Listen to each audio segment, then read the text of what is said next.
Don't you remember last week? You said you were trying to get rid of your wife. And I asked you how long you've been trying to do that for. Anyway. Hello, everybody. Welcome to Planet FPL, the world where everything revolves around Fantasy Premier League. My name's Suj. My name's James. Nico's so upset because I just ruined his intro. Well... He's got nothing to use for his video in the intro now. Well, I'm sure something will come up that Nico will be able to use in his intro. Probably. Player prices. Game's open. Yes. I think it's the first main pod we've recorded since the game is open. Yes. And we're going to go through the player prices. Yeah, and talk about price. Everyone already points, has been through them. Yeah, well, yeah, largely, but most people won't have heard our opinions on them as yet. What was your opinion of some of these premium price players such as are dropped in? Let's start with a big Norwegian. Okay. Well, I thought that's what Haaland would come in at, so I'm not surprised. 14 was what I thought he'd be. 14 is what he was, and at 14, I would still own him. So that was as expected, literally as expected. Should it have been higher? Maybe a little. You look at that ownership at the moment, you think. Yeah, and I don't even own him yet because they? I've got an auto pick team and then he's not There's in it shock. yet. So that ownership's going to go up even more. Should it have been higher? Maybe, yeah. Not more than 15, but maybe a little, yeah. If it had been 15, would you got him? Probably, yeah. If it had been 16, would you got him? But that then starts depending on the price of the other players, but then which is what... that's the point, isn't it? Yeah. Like, you need the decision. This is what I think I don't really want to moan about the pricing because every year we do have a little whinge about it, and this is how they've decided the game's going to be played this year with these Rashford, Sons, Fernandes, Sakas, all at a price where they should probably be a little bit more and stuff. Is they made it? It's like they've justified putting Haaland up to 14 by making sure people could still have their other favourite players. That's kind of how it feels. So I don't even think like the pricing of Haaland at 14 is necessarily incorrect. But the fact that so many other players are under, it's just moved overall, everybody towards having him. It's just the cheap. It's not difficult to have him. No. A player at 14 million should be difficult to have, and clearly by 85.2%, and Suj and many others have still got auto-pick teams, then, I mean, he could go off at 90% ownership or so, couldn't he? It's not inconceivable. The best thing for the game is, sorry to say, is that he's injured. Yeah. That's the best thing for the game. Is that he gets injured and then people have got a choice to make. Can't even really go up in valuation, he only go down. So it's not like with that sort of ownership, how's he going to top out and go towards 15 and stuff like that? He can't. No one's even buying him, are they? So is what it is. It's fine. I think it almost makes... I feel sorry for the content creators who do their captaincy picks and all that every week. Like, good luck trying to justify it. Because that ownership is just so big that, you know, the gamble. And, of course, people can go elsewhere, particularly, say, Game Week 2, Salah versus Bournemouth. But I don't think we should be in a position where any player is above sort of 50% ownership. Yeah. And that's not even close. Basically, as it stands, 17 out of 20 people listening to this own Erling Haaland. Correct. And of those 17 out of 20 people, probably 15 or 16 of those 20 are going to captain him in Game Week 1 as well. So... And it's going to be like that every week for a while. It's no fun. I almost feel like the biggest fun about FPL should almost be the captaincy to make it a real conversation. And, of course, he's so explosive that, of course, he's going to have popularity as, say, Mo has in the past and that. But, yeah. Depressing, James. It's a bit shit. I don't know, there's no point. Should we do a regular pod every week? Best captaincies this week. I mean, unfortunately... By all means, and people will go against. Of course they will. And to be honest, Game Week 1 has opportunities, particularly, say, Arsenal against Forest, Rashford against Wolves. Of course it does. You got one hell of cojones to do it, though. I just can't see the point. So people are saying, a lot of people are looking at, say, one premium at the moment. People are saying, well, if we don't go Salah, we captain Game Week 2. Haaland. Who do you think? Yeah, exactly that. It's not like he can't go off in any game at any given time. Haaland is your safety net at any given time. You mentioned Salah there. Salah Kane coming in at the same price, 12.5. I think that's reasonable. That's fair. The thing is as well, I was quite infused on the first day because I was worried that Haaland wasn't even going to be 14. So when he came in at 14, Salah was in at 12.5. I was like, oh, okay, this is decent. There were a few others where I was like, oh, this is priced a little bit higher than what I was expecting. Like Ollie Watkins was right to come in at 8, but I thought, oh, okay, I'm glad you've done that sort of thing to make it difficult. And then the prices on day 2, which was like, oh, it's unfolded like a pack of cards where people can get where they want. Yeah, I mean, Salah's justified 12. Where do you draw the line at premium? Because there's only 4 players in the game that are double digits: De Bruyne, Salah, Kane, and Haaland. Rashford and then Son and co are all 9 million or less. Well, do you still consider them premium? Where are you drawing the line? That's the big mistake, by the way. It's not really Haaland's price. It's that. It's that, yeah. Because that 4 could easily become 3 if Kane goes. Yeah, it's true. And the 3 could easily become 2 because there's strong doubt at the moment if Kevin De Bruyne will be available for game week 1. And to be honest, I think Kevin De Bruyne at that price, considering the drops for people like Fernandes and Son, and De Bruyne's not dropped to that sort of level, probably wasn't going to get a lot of attention anyway. Yeah, and considering Foden's like 7.5, and you've got Mahrez and Grealish. It's an interesting. We was having an interesting debate on Saturday night actually with our patrons on Slack about what is mid-price in FPL. And you get a range of answers between 5.5 to 7, 6 to 8. One of my points of argument was the top price in midfield is 12.5. The bottom price is 4.5. Isn't the mid price say 8 to 9? Where you've got Martinelli through to Rashford and Son and all the 8.5s. Now, if you did that as a median, that obviously doesn't work. But then the median's like 5.0. As low as that? So I thought it'd be closer to 6, maybe. I think that's an interesting one anyway in terms of mid-price. Where do you define that? And you'll get a range that isn't an actual science mid-price. I guess it's probably the 6.57-ish, I guess. Premiums... I don't fit at 9 million. I'm not putting them in there, mate. Personally, like Rashford and Son, I don't. Do you feel that way? That you're not going to put them in there? I mean, I wouldn't put them as premiums in that conversation. Yeah, no. A premium for me is double digits, 10 million and upwards is where I'm considering. Premiums. Trent, I would put as premium. Yeah, defenders as a defender. Yeah. So I guess Trent. There's no is one the else other really. No other premium defenders really. Robertson 6.5. Robertson's in there. Trippier's 6.5. He's still in a third of teams, despite Newcastle's start to the season. That's obviously based on his performance last year. That feels a little pricey. Like you could certainly say this, you can make a case for the 6.5s defensively. I think maybe just because you're never. We say never. Maybe Trent will be 10 million next year. He was the one I was most infused about because last year we had a laugh. He came in at 7.5, and we're like, he's got to be 8 or he's got to be 8.5, and he came in at 7.5, and it was like. He's in everyone's team, so I was surprised that it came in at 8, and that was the one that made me think, they're gonna make this more challenging. Trent versus Salah is quite a big debate at the moment, which sounds silly because it's 4.5 between, but I think people are looking for some Liverpool coverage and a backup captaincy option as well. But if you take them both out. It's what you can have because it's the giant leaps, right? Trent to the next price defenders 1.5 in gap, and from the midfielders, if you exclude De Bruyne, it's 3.5 million down to Rashford and Son, right? And if either of them perform in terms of capability, if Rashford performs as he performed in the winter period, or Son performed as he did in the previous season, they're not 9 million midfielders. No, they're double-digit midfielders. I couldn't agree with you more. I was looking first and foremost at my strategy last season, if you'll remember, was 2 4.0 defenders, Patterson and Nico Williams, Pereira 4.5, and I feel like I said Greenwood as well 4.5. Like I had one of my starting 11 was always out of Patterson, Williams, or Pereira. You started with 10 players basically. That was my strategy. Here. First thing I looked at was the quality of the 4 million and 4.5 million midfielders, 4 million defenders, and 4.5 million strikers. There is nothing there. At least last year we had a few that you thought, okay, well, they're going to play. There are a few here, don't get me wrong, that they're going to play, but nothing of any kind of quality. And also, because of the price of the other players, I don't think I need to do that this year. I don't think I need to adopt the strategy of, if I can get Botman at 4.5, just juggle it around so I don't have to have a 4.0 piece of shit on the team. Botman was a really interesting case in point because I think he was another one who's coming at 4.5. By the way, I do think there are good prices at players at 4.0. Yeah, I don't know them. I don't follow Luton and we'll talk some Sheffield of the players. United. There's one from each of the promoted clubs. Egan Riley. Is that what you didn't say? No, I'm not actually.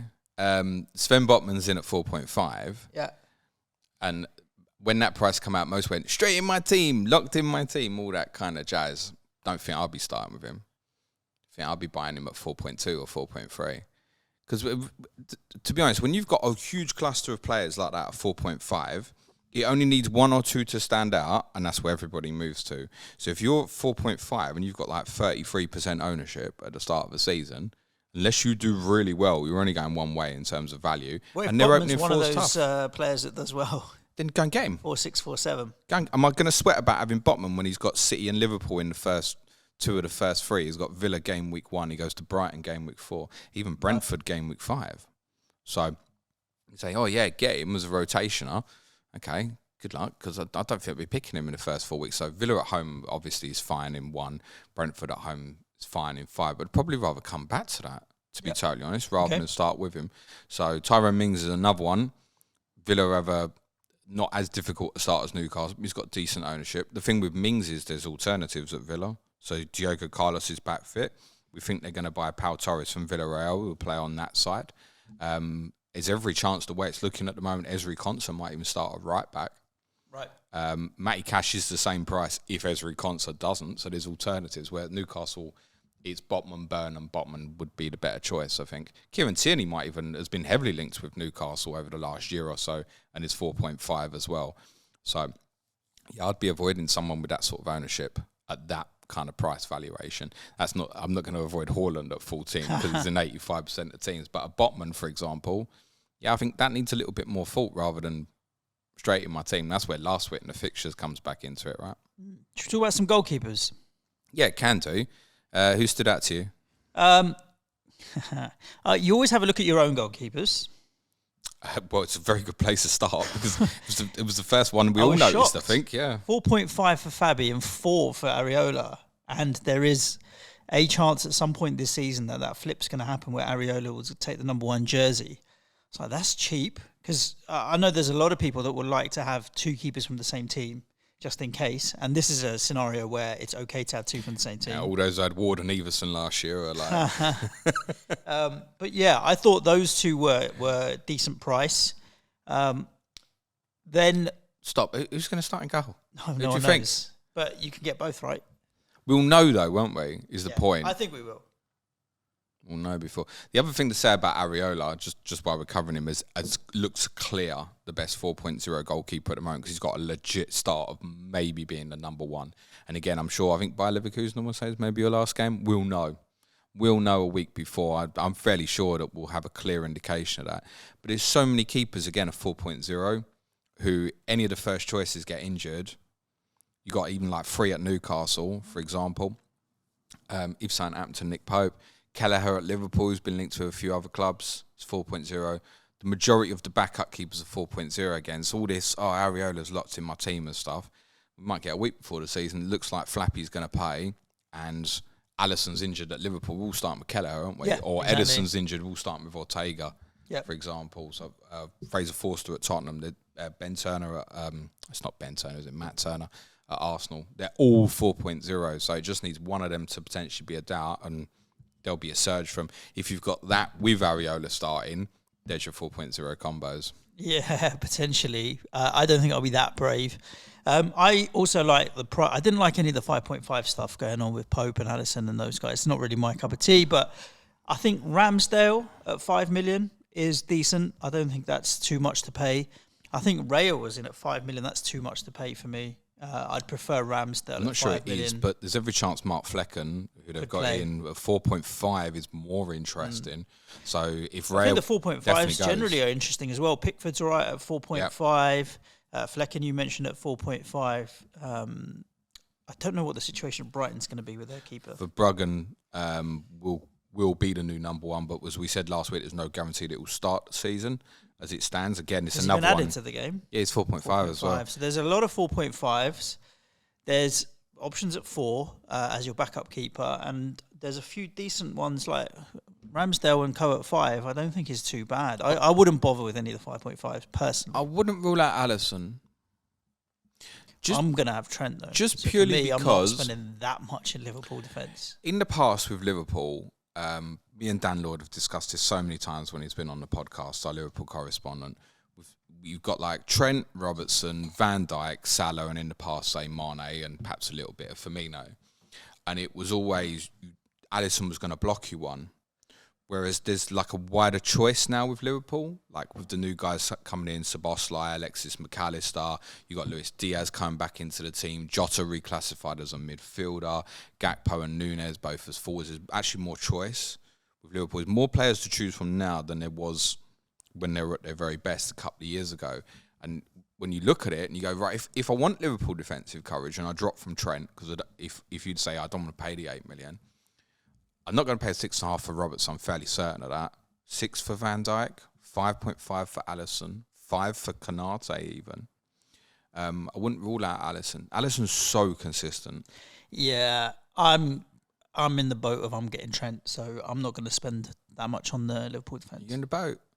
I'm off it at the moment. Are you? Yeah, at the moment I'll be off it. I mean, I don't have a draft, so I can't really say I'm on the boat, to be honest with you. But in my mental boat, Trent is on board, mate. I was going to say you haven't even done a draft yet. Trent, in your head, you've got Haaland, Salah, Kane, Trent. I haven't got Salah or Kane. But I do have Trent, which is a segue into kind of defenders.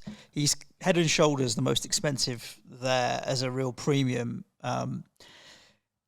Everyone knows the capability of this guy, don't they? And if he carries on as he started in the first couple of weeks, what's his ownership at the moment?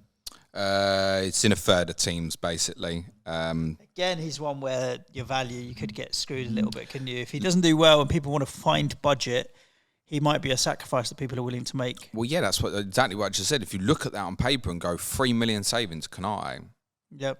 If you're getting, so you need to justify those attacking returns by, 75% more than Konate as an example. And we know, of course, Trent will massively outscore Konate, I'm sure you'd think anyway.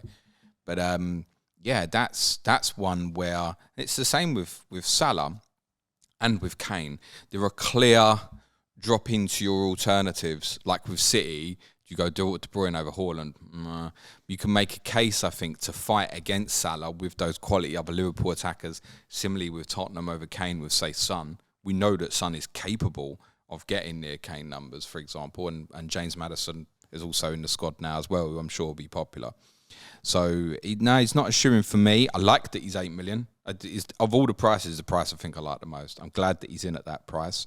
And I think they've made it interesting because of the big drops to the next guys.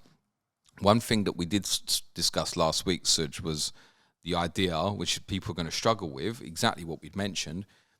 Ideally, from a coverage point of view, start with the highest priced player in the 3 outfield positions. Trent, Salah, Haaland. It's tough. Because as soon as you take any one of them out, you can get a far better collective of team. Might not have as much power, admittedly. If you take both the Liverpool players out, then you breeze through the team, and what you'll generally find is you've got money to spare, but not enough to get back to Trent or Salah. So the game does present challenges in its own way, just we've all got the players that we really like. What's your thoughts around the Man City defence? Stones is the highest priced, 5.5. Yeah, that's correct. Although I'd have been 6, yeah. Well, Cancelo.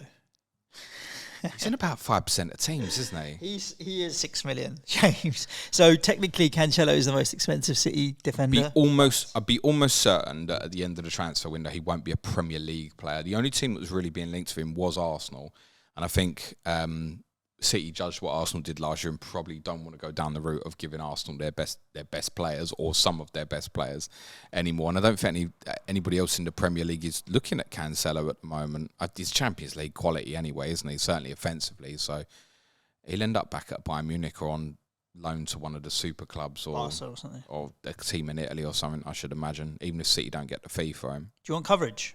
City defence? To be honest, the only thing that puts me off John Stones at the moment is that ownership.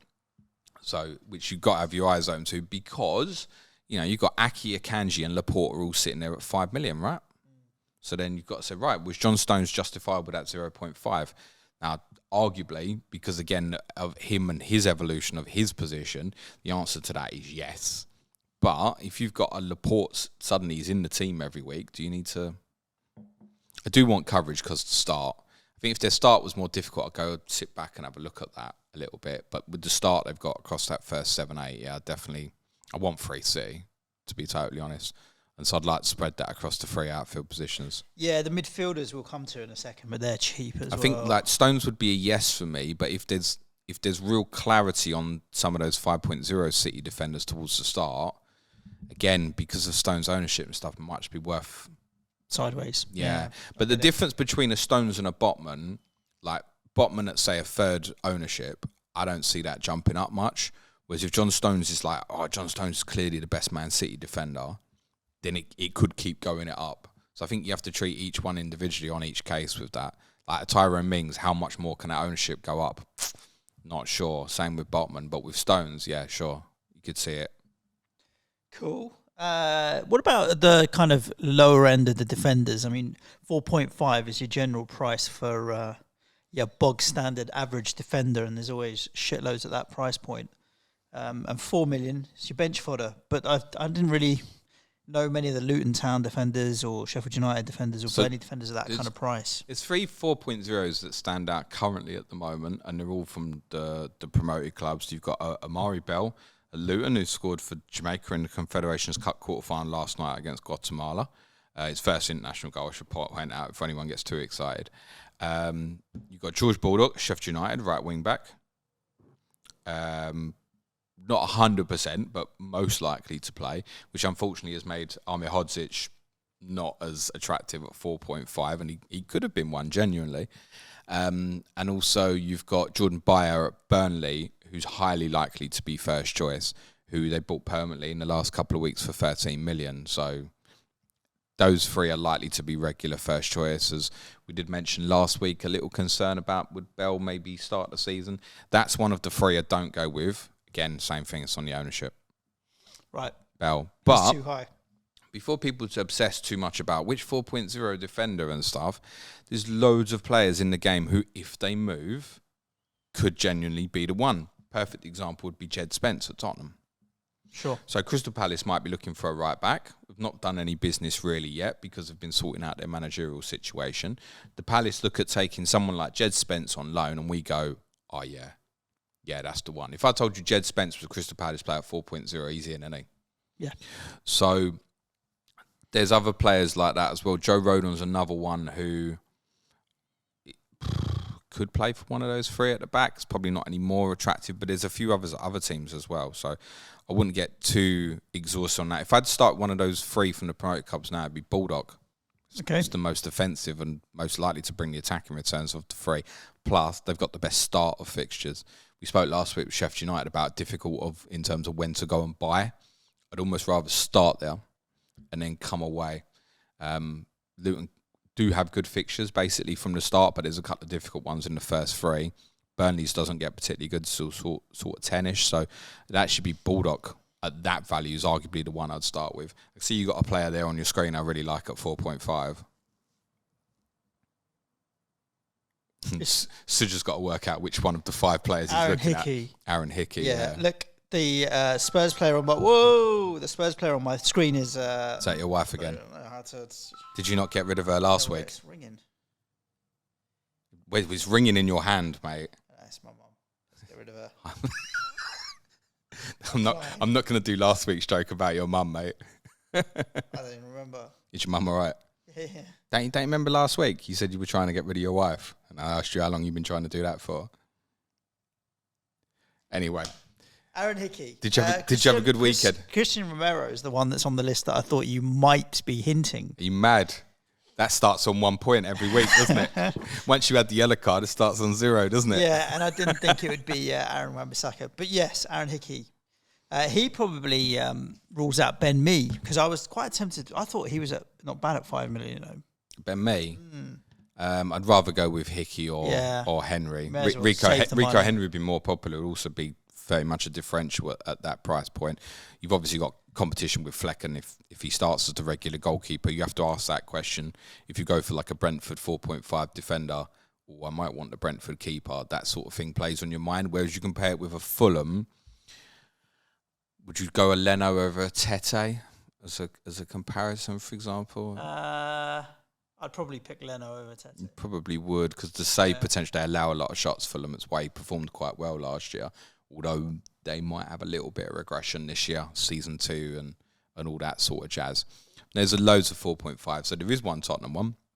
Let's keep an eye on is Destiny Udogie, who's with the club obviously permanently now from Udinese. Left back, don't know if he's going to be first choice at this stage, but if he is, he's going to be of interest. But Tottenham aren't going to keep many clean sheets. I'll tell you that right now. Midfield, one of the things I was thinking when I looked at the prices was that the most popular formations that people will start with will have 5 in midfield. Yes. Just because there's so many there.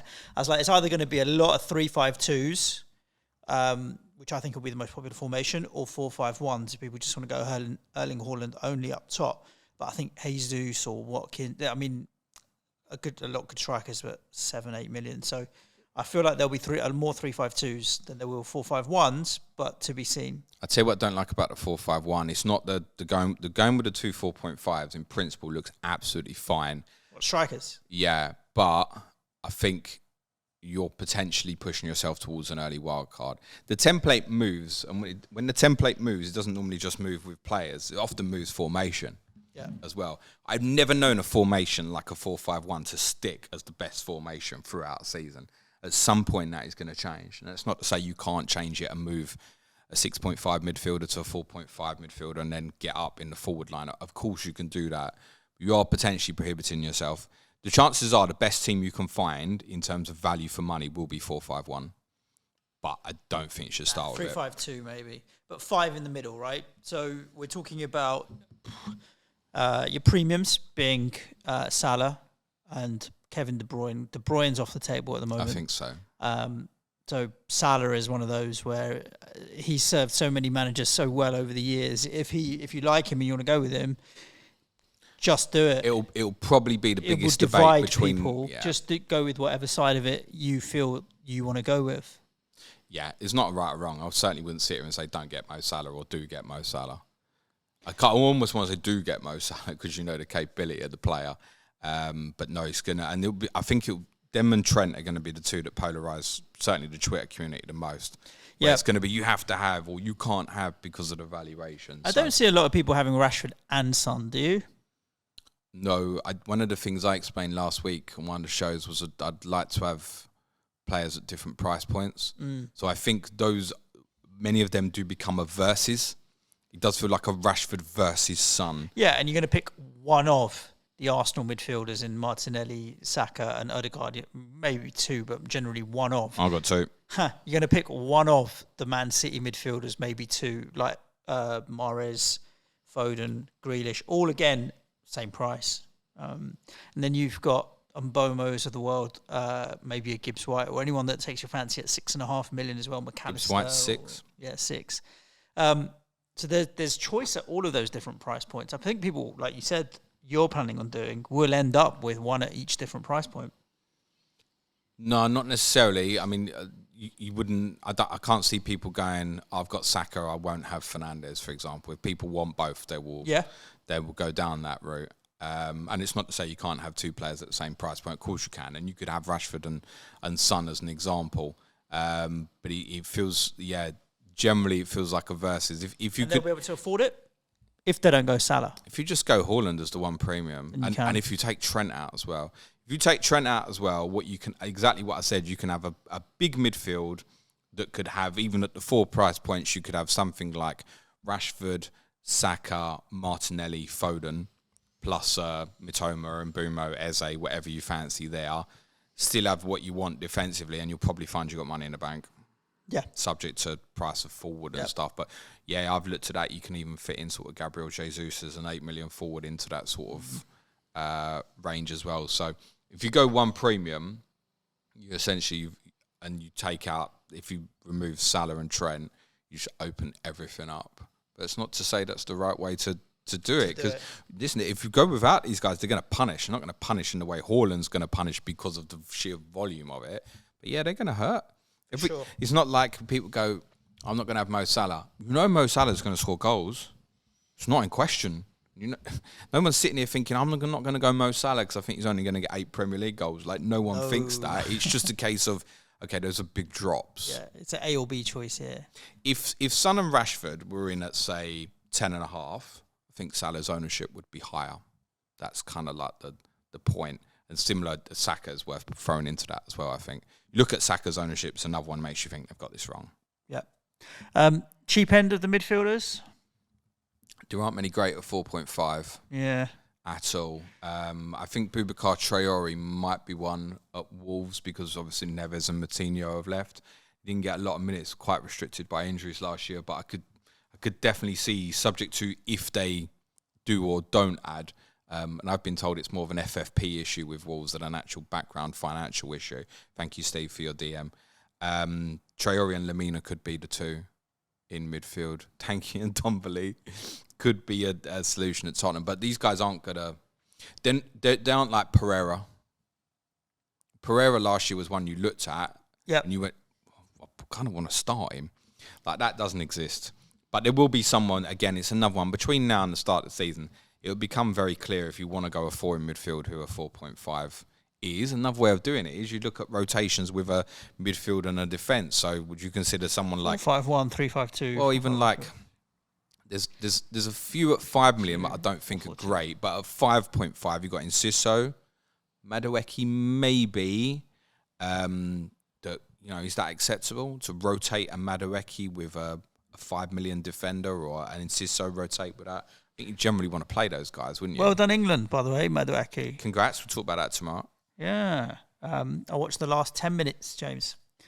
Scrambled around on TV trying to find it. I mean, Channel 4 it was on, wasn't it, in the end? Eventually it got picked up, yeah. Yeah, I think it's a bit of a shame that it didn't get more coverage. Well, at least it got hold of it. It wasn't until like Friday that it was even going to be on British television. But I did catch a good final 10 minutes plus the additional 10 minutes. A penalty in the final second. It was a fun ending. We'll be talking about the players in that. I was trying to figure out if it was a penalty. I wasn't paying the most. Nah, it's proper dubious, but no one cares now. It doesn't matter. No. Indeed, yeah. So yeah, there's not anything great, sort of 5 million, 4.5 midfielders that stands out like Pereira last year was so clear.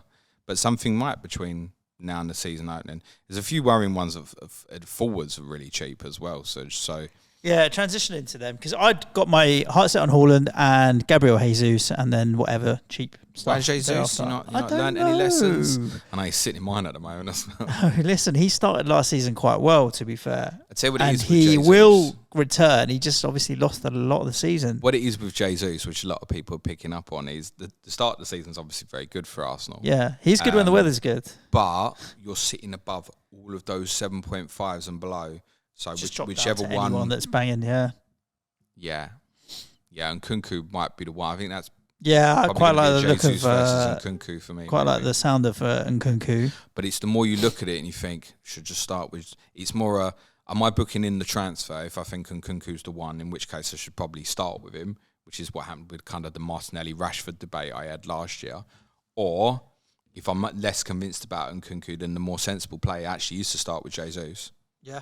And then go to whichever one appeals further on. And if Jesus ends up sitting there till Arsenal play Man City in game week 8, then fine, he ends up sitting there. Those bottom price ones. It's a massive drop off though from Kane to Jesus, isn't it? It's huge. There's nothing to think like we used to have like a Vardy or something. Firmino used to sit in that like 9 million, but no one. When you think about it, the middle point pricing is for forwards is basically 9 million-ish, right? Yeah.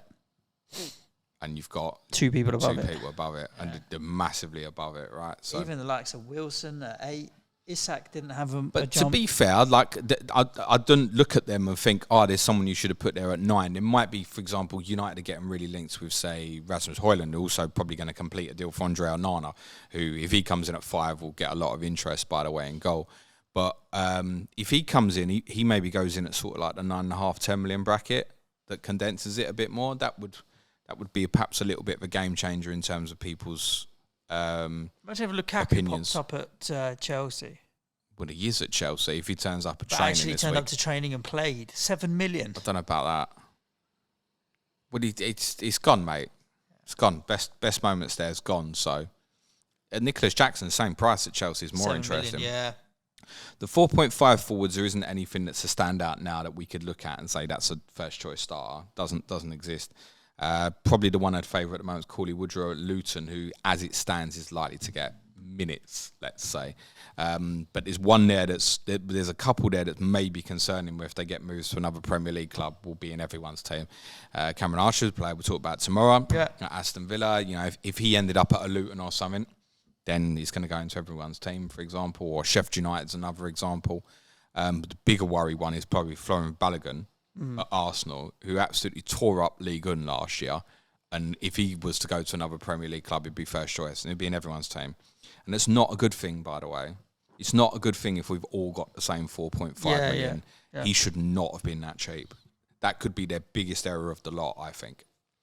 Yeah, there's a lot of interest in him, isn't there? So if he was to move, then that's the one that really opens up your idea of the 4-5-1, and then Balogun plus another 4.5. Then yeah, absolutely, you're in. There are a few at 5 million as well that I noticed. One that, cross my fingers, I wouldn't mind if it happened for my football club, would be Breuer, because there was a lot of talk last summer. It didn't happen. Chelsea dug their heels in. What the fuck did he do last season, apart from nothing? He was injured, wasn't he? Well, yeah, but bad injury, mate. Doesn't matter. He didn't get any minutes. But he needs to move, right? If they're buying Jackson and Nkunku and they've still got other strikers there. No, not really, because Datro Fofana's going out on loan, I saw this morning, probably. Anyway, he's 5 million. And if he pops up somewhere, Breuer would be all right. Like what that season we when had it was the at same discussion with Breuer this time last year. Yeah, I'm just hoping. I don't think it'll pop up somewhere else, is my point. You don't think so? No. You know what I'd go for now? If I had to put a 5.0 in forward, I'd go Chris Wood.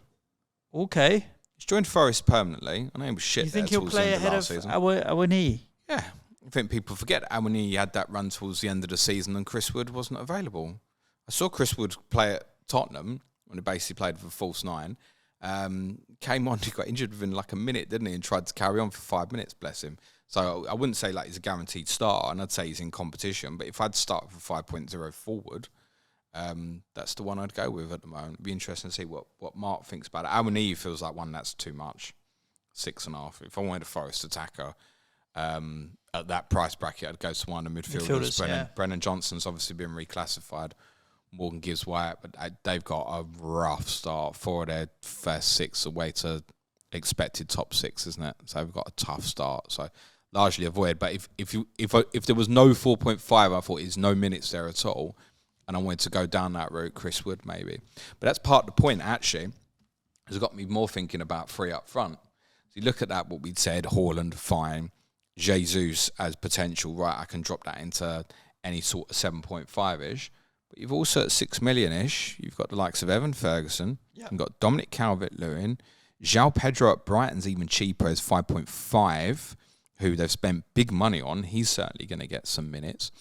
So in terms of the spread of the team, I start thinking about it and I start thinking, if Dominic Calvert-Lewin, they've got a good opening sort of 7 or 8 Everton. If Dominic Calvert-Lewin does have a good pre-season, if he looks like he's going to play and he's fit, do I want to pay 6 million for Calvert-Lewin or do I want to pay the 6.5-ish for Mbumo, Mitoma, etc.? And that becomes a debate in itself. We don't do that enough, right? We don't, Trent's 8 million. Who's he the same price as? Gabriel Martinelli. Yeah. We don't really have that debate, do we? No. So, but I think with midfielders and forwards, maybe the debate isn't, 4.5 midfielder forward. Should we begin to be looking at that? Calvert-Lewin's versus Mitomas and Mbumo. So I certainly wouldn't rule out even having 3 up front. I quite like that. Something in there will be good. I'm sure of it. And you're potentially prohibiting yourself. So if you start with Jesus and go to 4.5, if Calvert-Lewin looks quickly like, he's back to form of a few years ago, you're going to want to go there as a clear talisman for Everton. It's similar to having Mitrovic, right? Mitrovic, you didn't worry, we mentioned 3 and 4 is rough, but you don't worry so much about the fixtures. You know he's the man for him. And if Calvert-Lewin was to play regularly for Everton and be fit and get back to what he was, similar. It was 8 million last year, 6 million now. So he's one you'd have to see a good pre-season. Like he wouldn't be sitting in the draft now. No. But I wouldn't rule out looking at that and having the 3 in midfield and then 3 up front. And then I think my midfield then would become between 7.5 and 9. I'd literally just pick one at each point, I think, Suj.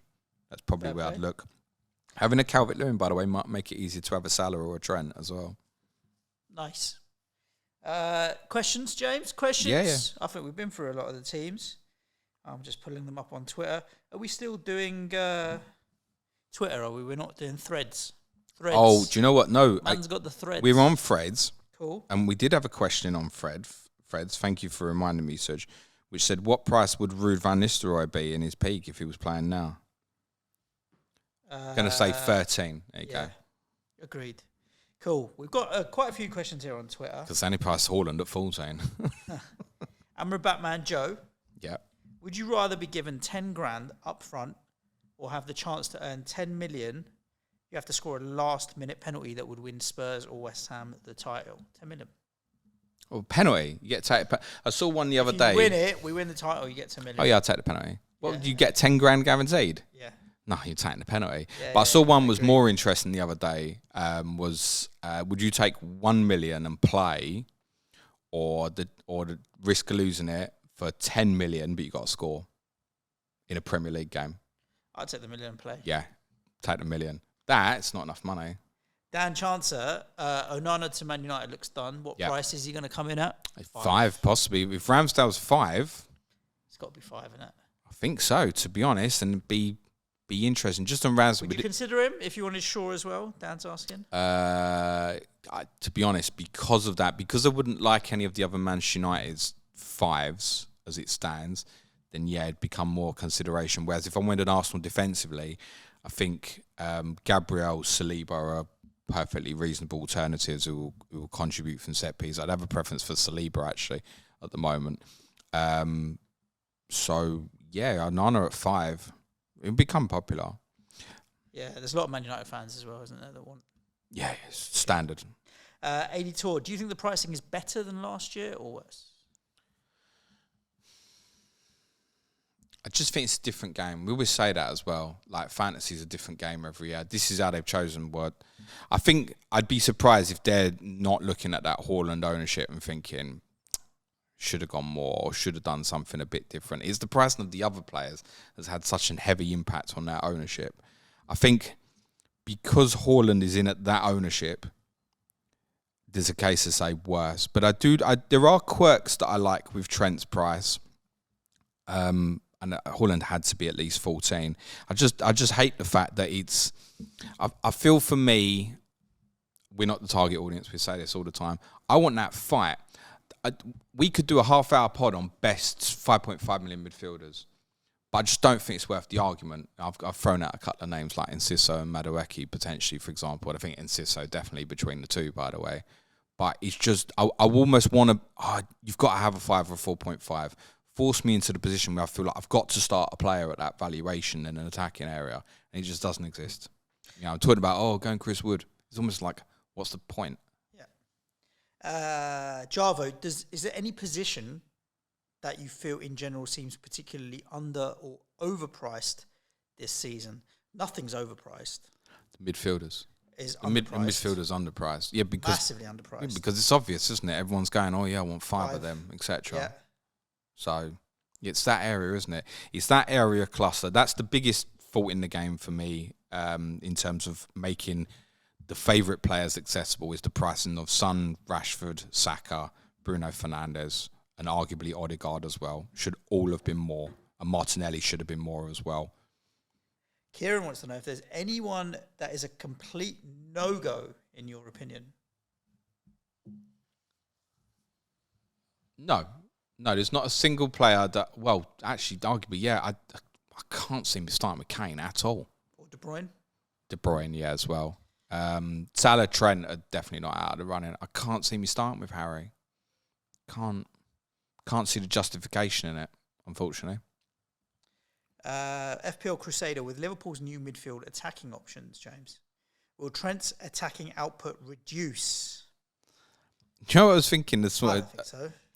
There's no real way of knowing, and again, it's a narrative with Trent, right? So Trent's coming in, inverted from right back into midfield, allows him to play centrally. He was really good when he played for England, by the way, particularly in the game in Malta, which I know is weak opposition, but he looked like he belonged in that position. More creativity, better chance of scoring goals, I would say, probably from that position. But then you lose a lot of the crossing from right on the byline and stuff, and one of the best crossers in world football. And of course, he can still get into those areas. And he's probably doing it more from De Bruyne positions now, those half space areas. But I'd say what I was thinking this morning was quite interesting about Liverpool. is what Liverpool would do if Trent was injured. So what I mean by that is, true. With City, we've seen like a Rico Lewis as an alternative to John Stones, right? With Arsenal, we've seen it, and I know Clayton certainly thinks that they're probably going to revert from right back, perhaps with new signing Timber doing it from the right-hand side, and everything from the left just shunts across.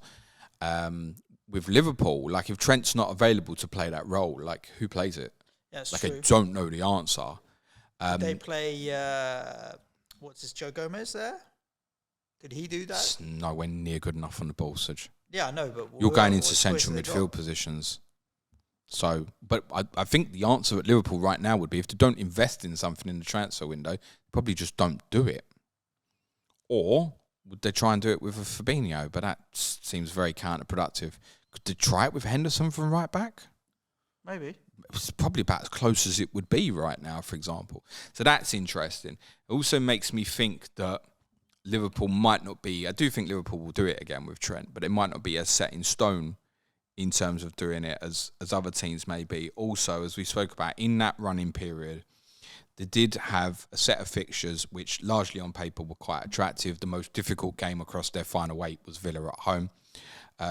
They were also in a nothing to lose position where top 4 was beginning to look a bit ridiculous anyway.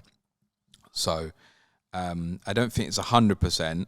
I think they want to do it again with Trent, but I don't see it becoming a definitive, this is what Liverpool definitely do. I think it's not going to be every week, even if Trent was available every week. Got an interesting question here from Andrew Sands. Raheem Sterling, this year's Marcus Rashford. It's a good price, yeah. What's he coming at? 7. It is good, It's very, listen, you know the capability of the player. Yeah.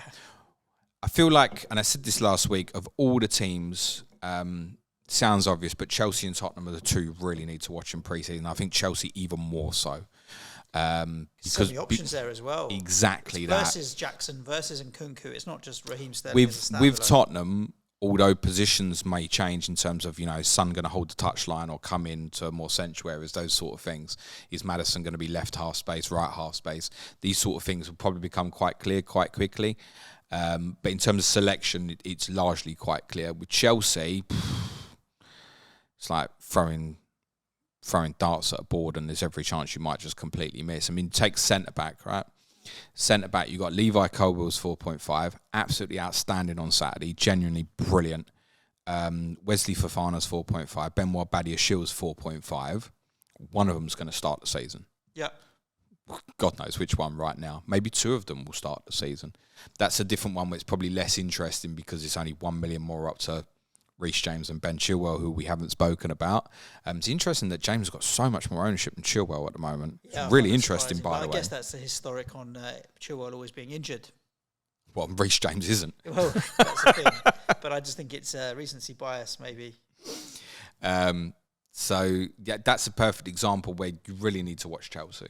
And Kunku's position, how likely is Jackson going to be in for starts? Is Sterling left, right? Is he 10? We don't actually know the answer. And by the way, I'm sure knowing Pochettino like I do, there's every chance Sterling may be used particularly in different positions, and he might try him in different roles. But yeah, they're the team, I think, more than anyone you've got to watch in pre-season. Because you know the capability of that team, if it gets it right, they're very quickly back to top 4 challengers.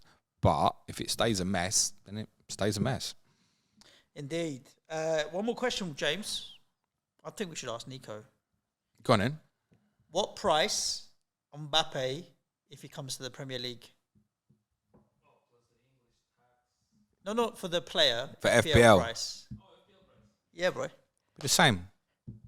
Could he be more than Haaland? It can't be more than Haaland. Be the same, 14. I don't think so. Don't score more goals than Haaland. Yeah, but I think it'd come in less. 13 million. I think 14. they would maybe make him the same price as Harry Kane, even, who's proven tried and trusted. But we wouldn't even know what team he would end up at potentially. That's a very bizarre situation, isn't it? The Mbappe at PSG situation and how it's unfolding. Yeah, I think it'll go to Madrid next year. Did you know people wrote letters to each other?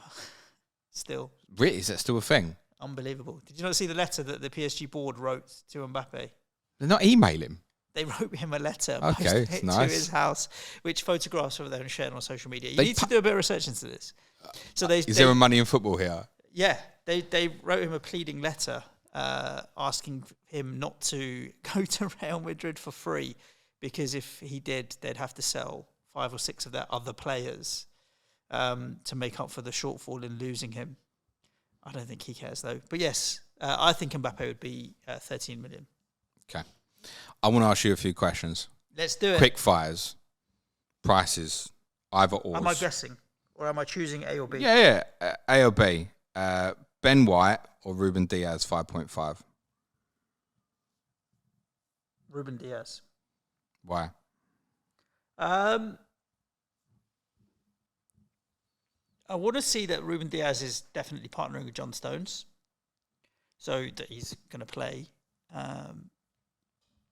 Also, I know I'm probably going to go with Ramsdale or Gabriel, so I think Ben White's price is ruled out because the other Arsenal defenders are 5 million. So that's why I'd say Ruben Diaz, because I'm going to end up having Gabriel or Ramsdale. Okay. I think both are probably avoidable as a point in case, because Arsenal have got the others at 5.0 and so have City, and obviously Diaz versus Stones. I think you'd want to go for Stones. Diaz certainly chips in though, so he wouldn't rule out. The closer it gets, the more Stones and Diaz look like they're always going to play, you might start thinking, well, double City defence maybe with that run at the start, if you don't fancy like a Foden or a Grealish, for example. Dunk versus Estupinan, same price, Suj? Estupinan. You know his ownership, right? Stupid. Yeah, stupid, yes. Second most owned player in the game at the moment. That's not one I want to gamble against at the start. Agreed. To be totally honest. Agreed. The fixtures are really good.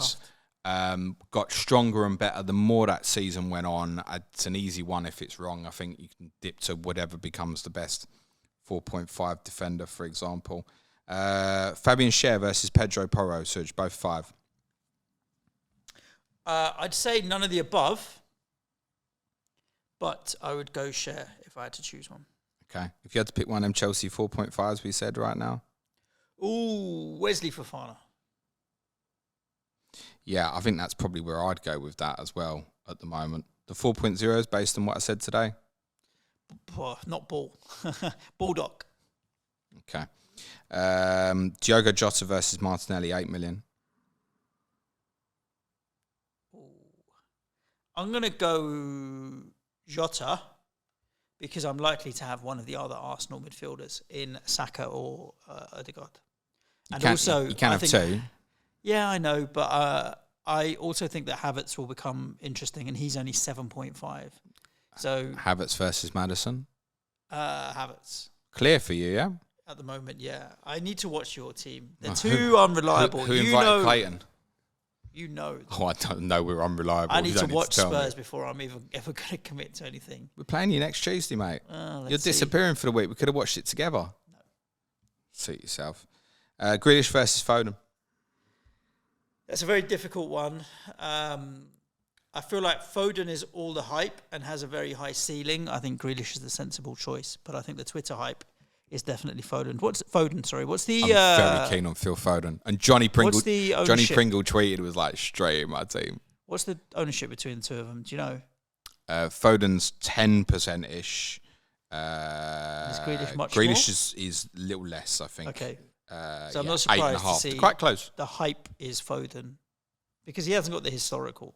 Yeah, but it's also just the Foden hype around. We think De Bruyne might be out. Correct. And Gundogan's left. I'm lucky to get who's Foden. Playing in there. Kovacic is 5, by the way. Cheap. Wouldn't be the worst one, but that feels like really wasting blocking. a Man City slot. Exactly that. Raheem Sterling versus former teammate Mason Mount at 7 million. Again, I'd go Raheem Sterling, but for both of those players, I'd rather have Rashford and Nkunku. So I don't think I'd end up with Mount or Sterling because of the others. Sterling more likely though, so I'm going to go Raheem Sterling. Jared Bowen versus Dominic Szoboszlai. I'd take Bowen. That's your bias. I think he's going to have a good season. I think he's going to take on more responsibility because Rice is left. He's had his kids now, so he's happy. He scored a last-minute winner in a European Cup final that West Ham won last month. So I think Bowen's going to be decent.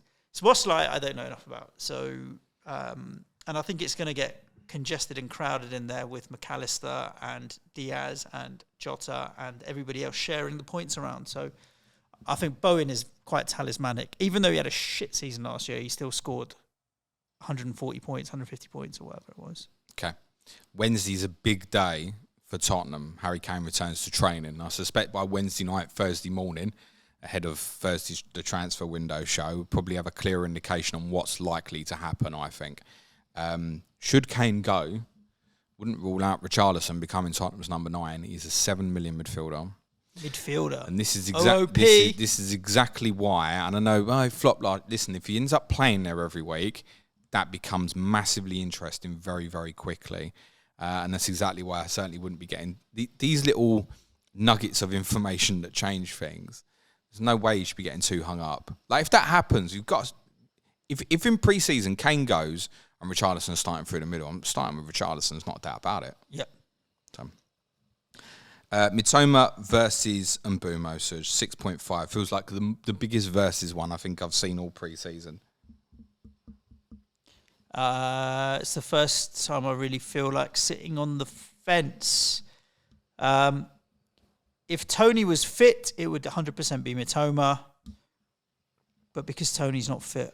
But he's fit. He's absolutely fine. Sorry, you know what I mean. Available for selection. He's under... Available for selection. He's under house arrest or something else under at the moment. Honestly, I don't know. I'm getting splinters sitting on the fence with this one.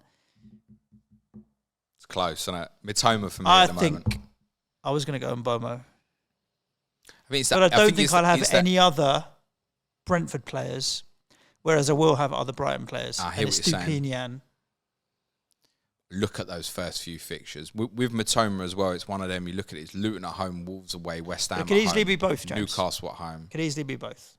Oh, yeah. I've seen lots of drafts with both, for example. Not so much with Eze. Same price. No. Almiron. No. Suit yourself. Bernardo Silva, 6.5. No.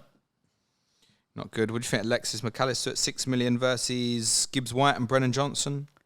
Because of the home fixtures, and if it was a rotation slot, I'd go with the Forest boys.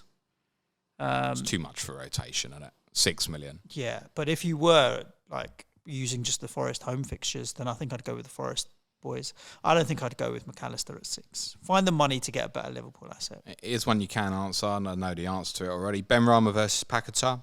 And Rama for me. Because? He always starts the season well, and I think he's going to have a good start to the season this season as well. We mentioned Paquetá, there's every chance he drops into Rice's role. Yeah, you never know. Inciso versus Madueke, we mentioned 5.5. What if Andreas Pereira is fit and we put him into that conversation? Pereira then. Conor Gallagher, 5.5. No, he'll get a move. I'd say it was good for England, what I saw, and I know he won player of the tournament. It was great in the quarterfinal against Portugal last week. It was with Anthony Gordon. It was good. I'm not suggesting he's going to start regularly for Newcastle, but might be one we might need to reassess. That's one that rules out. That's why I rule out Almiron. Now they've got Tonali, Anthony Gordon's one are going to get into the team. Joel Isak Linton, and Wilson, Guimaraes. Saint Maximin is still there. Yeah, I feel like Almiron's going to drop down the pecking order a little bit there. Okay. Forwards. There's a number of forwards Suj at 7.5. Nkunku, Mitrovic, Nunes, Gakpo, Isak. Got a preference? Nkunku, Mitrovic, Nunes, Gakpo, and Isak. Isak, Nkunku, Gakpo. Are you just repeating the players' names, mate? No, I'm just trying to put them in an order. I think the problem with Isak I like because I think he'll play and I think he'll have a good season. Tough start. Nkunku don't know enough about yet, so I'd probably wait and see on him. Mitrovic, you know what you're going to get. If Gakpo was going to play in Firmino's role now as that out and out 9, I think I'd like Gakpo. He's good price as well. They're all viable. What do you think about Julian Alvarez at 6.5? Because he could also... He covered De Bruyne quite a bit, didn't he? Could, yeah. I think I'm really confident that I feel Phil Foden's going to play in that position. And I think, to be honest, City's ideal start might be Rodri, Kovacic, Foden. Might be Kovacic a bit higher than what you'd normally expect. But I think with the way Stones' position has changed and that, I think that'd be fine to start with. And I do still foresee Alvarez primarily as a backup to Haaland, but he could play it. Here's the thing though as well. You know, I said the best thing for the game would be Haaland getting injured. We'd all just start with fucking Alvarez, wouldn't we? Yeah. Instead, we'd all have Salah. Sugar. Sorry, Nico, bleep that. Yeah, we'd all have Alvarez, Salah, and Trent, wouldn't we? It doesn't even fix the game, does it? Nope. It just moves the game. Amani, do you think's too expensive? Do you agree with that? Yep. Like him versus Solanke, Bournemouth starts tough as well. No, none of the above. Solanke on the two. Vissa versus Ferguson. Calvert-Lewin versus Antonio. Why? I think he'll be first choice. I think he'll be first. The comments have just gone off mad, Suj. He's so biased. No, but Everton are rubbish, and Dominic's Calvert-Lewin. He didn't play for them all last season. Yeah, but he's likely to play 2 games and get injured straight away. Not that Antonio's massively better, but he has been better in the last 8 Is Antonio West Ham's number 1 striker next season again? As it stands right now, yes. It's going to stay that way. As it stands right because now. you were all hating him 4 or 5 months ago. Sure, but I can't see Ings getting in ahead of him, and I can't see Scamacca staying either. But is there anything to be said of Antonio? If Calvert-Lewin was fit, his expected minutes is like 88, whereas Antonio's just not. Yeah. It's about 20 minutes, 25 minutes off that. True. Yeah. Because you know an Ings or a Schumacher or a Maxwell the Cornet is actual getting answer, on. James, though, is neither. To be honest. As it stands, yes. Yeah, indeed. I agree with that. Listeners, hope you enjoy this rambling on about FPL prices. Obviously, new signings to join the game. A few that they haven't dropped in. So we'll be keeping it moving each and every day. In 2 weeks, we've got Correspondent Week, where we'll be able to look at each individual 2 weeks already? I feel probably. No, it's 3. Okay, 3 weeks today. 3 weeks. In a few weeks, Correspondent Week, so you'll get insight into each individual team then. Other than that, though, anything else to add? Yeah, schedule. We're doing England under 21s tomorrow. Have a closer look at the winning members of that squad. Be asking the question, how far can they go individually? Wednesday, Sky Fantasy Football Podcast. The game is open now. Thursday, Peter Featherstone from FPL.team is joining me for the Transfer Window show. I'll be streaming on Friday. And on Patreon, it's Saudi Arabia Week with a full week of podcasts on Saudi Arabia, Public Investment Fund, Newcastle, Transfer Window, sport washing, all that jazz. Awesome. If you want to support the show, you can head over to patreon.com/Planet FPL. We've got a few different tiers there. Prize leagues, a Slack channel, James's Skittles spreadsheet planner that shows all of the fixtures for the season, particularly useful for like Sky Fantasy Football and that kind of thing as well, because it has a lot of the European gaps in there as well. We'd love to have you as a supporter of the show. Patreon.com/Planet FPL. Other than that, We're done. Stay safe. Ciao for now. Thanks, everyone. Be nice to each other. Cue music, please, man child.